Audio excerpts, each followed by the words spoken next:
Hello again, and welcome to my lesson or the demonstration of the hex-based grid system. I'm just waiting for this thing to pop up here. All right, here we go. The last time we saw that the actual hex grids were in place, but there weren't any walls. All the walls do is every location that could possibly exist, if it doesn't have a tile and it's within 10 tiles of an existing tile, then it creates a wall. So that pops in all the holes here and pops in all these walls along the side. You don't have to go out to a full square. You simply have to just go out far enough that wherever the camera is, it's not going to be seeing blank space. There's always enough buffer. I could probably cut this down to 6 or 7 instead of 10 to save memory and such. Anyways, when we're back here in the game, what I've done is I've added in some random enemies. So here is the player right here. And at the moment, nothing is happening with these enemies. They're just standing around occupying space.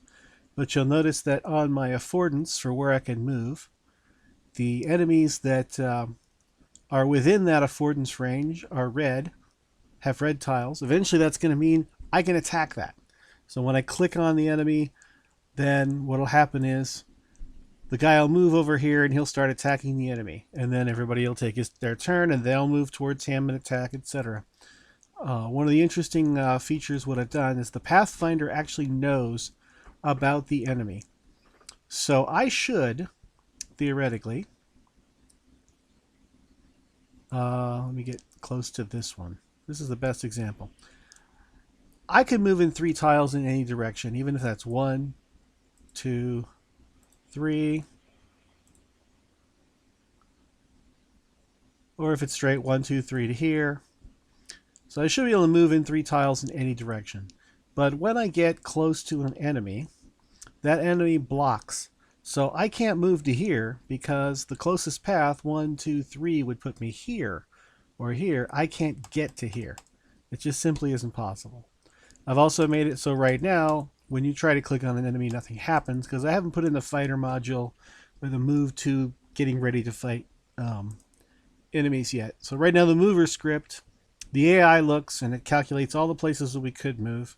When you actually click on a tile, the mover script says, hey, move over there.